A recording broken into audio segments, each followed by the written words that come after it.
श्री स्वामी समर्थ. नमस्कार मंडळी, स्वागत आहे तुमचे माझ्या यूट्यूब चॅनलवरती. आजचा दिवस तुम्हाला खूप छान सुखाचा आनंदाचा जाऊ हीच मी स्वामींच्या चरणी प्रार्थना करते आणि आज या नवीन व्हिडिओला सुरुवात करते. येत्या 6 सप्टेंबरला म्हणजे शनिवारी आहेत अनंत चतुर्दशी. अनंत चतुर्दशीच्या दिवशी घरोघरी विराजमान असलेल्या गणपती बाप्पांचं विसर्जन केलं जातं. अनंत चतुर्दशीचा सण भाद्रपद महिन्यातील शुद्ध चतुर्थीला साजरा केला जातो, ज्याला धार्मिक महत्त्व आहे कारण हा भगवान विष्णूंच्या अनंत रूपाचा दिवस मानला जातो. या दिवशी अनंत म्हणजे 14 गाठी असलेला रेशमी धागा बांधण्याची परंपरा आहे, जो दीर्घ आयुष्य आणि सुखाचे प्रतीक आहे. या अनंत चतुर्दशीच्या दिवशी व्रत केले जाते. या व्रतामुळे व्यक्तीवरील संकट दूर होतात आणि सर्व मनोकामना पूर्ण होतात. श्रीकृष्णाच्या सांगण्यावरून युधिष्ठिराने हे व्रत केले होते, ज्यामुळे पांडवांना महाभारताच्या युद्धात विजय मिळवला आणि त्यांनी दीर्घकाळ राज्य केले. आणि म्हणून अनंत चतुर्दशीला प्रत्येकजण व्रत करून भगवान विष्णूंच्या अनंत रूपाची पूजा करत असतात. अनंत पूजनात 14 गाठी असलेला रेशमी किंवा कापसाचा धागा हा वापरला जातो, जो दीर्घ आयुष्य आणि शाश्वत जीवनाचे प्रतीक आहे.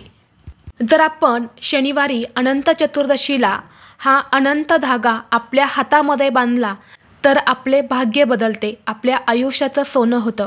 साक्षात लक्ष्मी प्रसन्न होऊन आपल्या सर्व इच्छा मनोकामना ह्या पूर्ण होतात.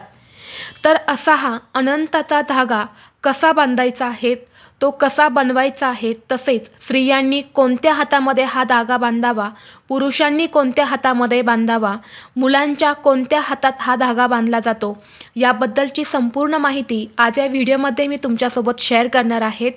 त्यामुळे तुम्ही हा व्हिडिओ स्किप न करता शेवटपर्यंत नक्की पहा.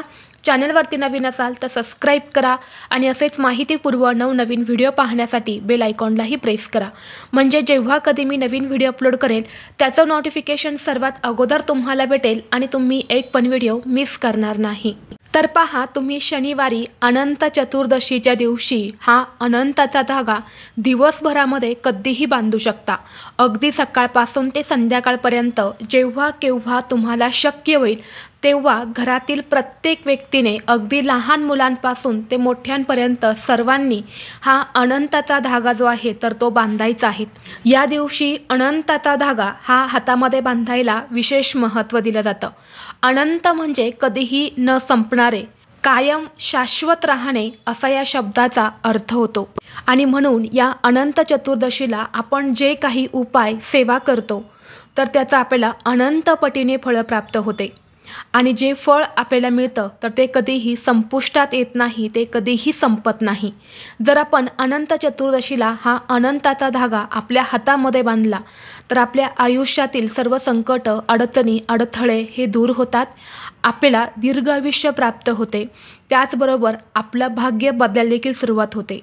जर तुम्हाला तुमच्या आयुष्यामध्ये सतत अडचणी, अडथळ्यांना सामोरे जावं लागत असेल, तुमची कोणतीही महत्त्वाची कामं पूर्ण होत नसेल, सतत तुम्हाला अपयशाचा सामना करावा लागत असेल, तुमच्या कोणत्याही इच्छा मनोकामना पूर्ण होत नसतील, तुमच्याकडे पैसा टिकत नसेल, सतत पैशांच्या अडचणी येत असतील, तर तुम्ही हा अनंताचा धागा नक्की हातामध्ये बांधायचा आहे.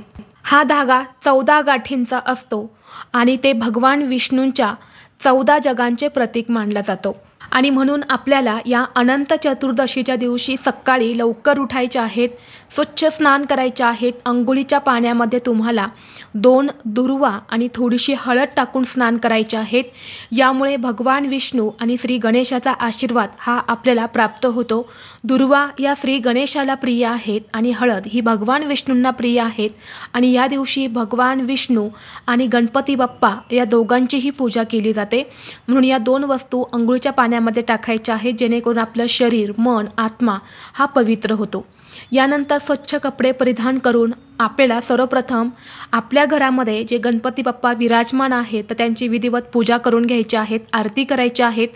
जरी तुमच्या घरातील गणपती बाप्पांचं विसर्जन हे तुम्ही केलं असेल तर आपल्या प्रत्येकाच्या देवघरामध्ये गणपती बाप्पांची मूर्ती असते, तर बाप्पांना दुर्वा, फुलं, नैवेद्य अर्पण करायचं आहेत, आरती करायची आहेत. भगवान विष्णूंची मूर्ती असेल तर मूर्तीवरती अभिषेक करायचा आहे, फोटो असेल तर स्वच्छ पुसून काढा, त्यांना पिवळ्या रंगाची फुलं नैवेद्य अर्पण करून धूप दीप अगरबत्ती लावून वातावरण हे प्रसन्न करायचं आहे आणि यानंतर तुम्हाला हा उपाय करायचा आहे। आता हा अनंताचा धागा कुठे मिळतो तर बघा, जिथे कुठं पूजेचं साहित्य मिळते तर तिथे 14 गाठी असलेला रेडी धागासुद्धा मिळत असतो आणि जरी तो तुम्हाला भेटला नाही तर जो लाल पिवळ्या रंगाचा धागा असतो, ज्याला आपण कलावासुद्धा म्हणतो किंवा रक्षासूत्र असं सुद्धा म्हटले जाते, तर तो धागा तुम्हाला आणायचा आहे आणि त्या धाग्याला तुम्हाला 14 गाठी मारायच्या आहेत आणि या 14 गाठी मारत असताना तुम्हाला विष्णू सहस्रनामाचं पठण करायचं आहे किंवा भगवान विष्णूंच्या 14 नावांचे स्मरण करायचे आहेत, ज्यामध्ये अनंत, ऋषिकेश, पद्मनाभ, माधव, वैकुंठ, श्रीधर, त्रिविक्रम, मधुसूदन, वामन, केशव, नारायण, दामोदर, गोविंद, श्रीहरी, तर हे भगवान विष्णूंची 14 नावं आहेत। तर यांचं तुम्ही पठण करू शकता किंवा विष्णू सहस्रनामाचं पठण करू शकता। यानंतरनं या धाग्याला 14 गाठी बांधल्यानंतरनं तो धागा तुम्हाला कट करायचा आहे आणि पुरुषांनी आपल्या उजव्या हातामध्ये हा धागा बांधायचा आहे आणि स्त्रियांनी डाव्या हातामध्ये हा धागा बांधायचा आहे। तसेच तुमच्या घरामध्ये मुली असतील तर मुलींनी सुद्धा डाव्या हातामध्ये हा धागा बांधावा आणि मुलं असेल तर त्यांनी उजव्या हातामध्ये हा धागा बांधायचा आहे। म्हणजेच पुरुषांनी उजव्या हातामध्ये आणि महिलांनी डाव्या हातामध्ये हा अनंताचा धागा जो आहे तर तो बांधायचा आहे। अनंत चतुर्दशीच्या दिवशी 14 गाठींचा अनंत सूत्राची पूजा करून धारण केल्याने अनेक पटीने त्याचे लाभ मिळत असतात। हा पवित्र धागा हातावर बांधल्याने जीवनात कोणत्याही प्रकारची भीती किंवा अडथळे हे येत नाही असे म्हटले जाते। जेव्हा आपण असा धागा आपल्या हातामध्ये बांधतो तेव्हा भगवान विष्णू आपल्या भक्तांचे सर्व प्रकारचे संरक्षण करत असतात, वाईट गोष्टींपासून आपल्या भक्तांना दूर ठेवत असतात आणि म्हणून तुम्ही हा उपाय जो आहे तर तो आवर्जून करा। जरी तुमच्या घरामध्ये तुम्ही गणपती बसवत असेल नसेल, विसर्जन केलं असेल, तरीही तुम्हाला हा उपाय जो आहे तर तो आवर्जून करायचा आहे। घरातील प्रत्येक व्यक्तीने हा अनंताचा धागा जो आहे तर तो हातामध्ये बांधायचा आहे। तसेच या दिवशी तुम्हाला शक्य असेल तर भगवान विष्णूंना 14 प्रकारची फुले, 14 प्रकारचे नैवेद्य तुम्ही अर्पण करू शकता। यामुळे भगवान विष्णूंचा आशीर्वाद हा आपल्याला प्राप्त होतो।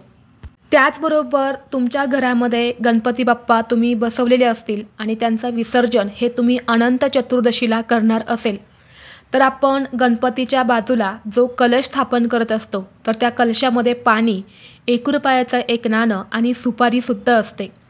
तर तुम्हाला ते पाणी फेकून न देता त्या पाण्याचा एक उपाय करायचा आहे। बरेच जण त्या कलशातील पाणी हे तुळशीला अर्पण करत असतात, परंतु ते पूर्णपणे चुकीचं आहे। कोणत्याही घटातलं पाणी जे आहे तर ते तुळशीला अर्पण करू नये। या उलट या पाण्याचे तुम्ही काही उपाय जर केले तर ते खूप प्रभावी ठरत असतात। ज्या प्रकारे आपण 10 दिवस गणपती बाप्पांची पूजा करत असतो, मंत्र स्तोत्र म्हणत असतो, तर ते पाणीसुद्धा अभिमंत्रित होत असते। त्या पाण्यामध्ये एक दैवी शक्ती असते आणि जर असं पाणी आपण आपल्या घरामध्ये शिंपडलं तर आपल्या घरात असणारा वास्तुदोष, पितृदोष, नजरबाधा, इडापिडा, दरिद्रता ही घरातून निघून जाते आणि घरात सुख, शांती, समृद्धी नांदत असते। त्यामुळे थोडंसं पाणी हे आपल्या घरामध्ये शिंपडायचं आहे। त्याचबरोबर थोडंसं पाणी हे आपल्या घराच्या उंबरट्यावर, उंबरट्याच्या बाहेरसुद्धा शिंपडायचं आहे। तसेच काही पाणी हे तुम्हाला घरातील प्रत्येक व्यक्तीने अंघोळीच्या पाण्यामध्ये टाकून स्नान करायचे आहेत आणि जर त्या कलशामध्ये काही पाणी शिल्लक राहिले तर ते तुम्ही तुळस सोडून इतर कोणत्याही झाडाला घालू शकता। तसेच कलशामध्ये जे 1 रुपयाचं नाणं आहे तर ते आपल्याला तुळशीच्या मातीमध्ये दाबून द्यायचं आहे किंवा तुमच्या घरी शमी वृक्ष असेल तर त्या शमी वृक्षाच्या मुळापाशी हे 1 रुपयाचं नाणं जे आहे तर ते तुम्हाला दाबून द्यायचं आहे किंवा ते तुम्ही स्वच्छ करून तुमच्या पर्समध्ये सुद्धा ठेवू शकतात। तसेच जी सुपारी आहे तर ती स्वच्छ पुसून कोरडी करायची आहे।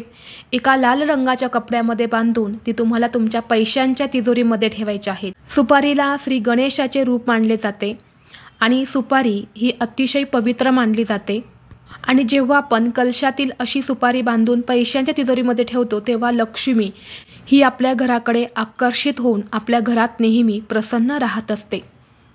तसेच घटाखाली म्हणजेच कलशाखाली जे तांदूळ आहेत तर ते तांदूळ तुम्हाला पक्ष्यांना खाऊ घालायचे आहेत. जी काही फळे तुम्ही अर्पण केलेली असेल तर चांगली असतील तर ते फळे तुम्हाला स्वतः खायचे आहेत. खराब झाले असेल तर ते तुम्हाला निर्माल्यामध्ये टाकून द्यायचे आहेत. त्याचबरोबर जेव्हा तुम्ही गणेश विसर्जन करणार आहे तर विसर्जन केल्यानंतर ज्या नदीमध्ये तुम्ही बाप्पा विसर्जन करणार आहे तर त्या नदीतील थोडीशी माती किंवा वाळू तुम्हाला घरी उचलून आणायच्या आहेत आणि जिथे तुम्ही बाप्पांची मूर्ती स्थापन केलेली होती तर त्या जागेवरती तुम्हाला ती वाळू किंवा माती जी आहे तर ती ठेवायची आहेत. आणि दुसऱ्या दिवशी तुम्हाला ती माती किंवा वाळू उचलून घेऊन तुमच्या घरी जी काही झाडे असतील तर त्या झाडांच्या मातीमध्ये तुम्ही टाकू शकता. तर हा एक उपाय सुद्धा तुम्हाला आवर्जून करायचा आहे. गणपती बाप्पा विसर्जन केल्यानंतर बाप्पांची जागा जी आहे तर ती त्या दिवशी मोकळी ठेवली जात नाही. तसेच तिथे आपण जो दिवा प्रज्वलित केला असतो तर तो दिवा लगेच विझू नका. त्याला स्वतःहून शांत होऊ द्यायचे आहेत. त्यामधलं तेल संपलं की दिवा हळूहळू शांत होतो. त्यामुळे दिवा हा स्वतःहून तुम्हाला विझवायचा नाहीत. तर ही एक महत्त्वाची गोष्ट तुम्हाला ध्यानात ठेवायची आहे. तर ही अत्यंत महत्त्वाची माहिती मला तुमच्यापर्यंत पोहोचवायची होती. व्हिडिओ तुम्हाला आवडला तर लाईक करा, चॅनलवरती नवीन असाल तर सबस्क्राईब करा आणि हा व्हिडिओ आपल्या मित्रपरिवारासोबत जास्तीत जास्त शेअर करा. चला तर मग भेटू असंच पुढल्या एका नवीन व्हिडिओमध्ये. तोपर्यंत सर्वांना श्री स्वामी समर्थ.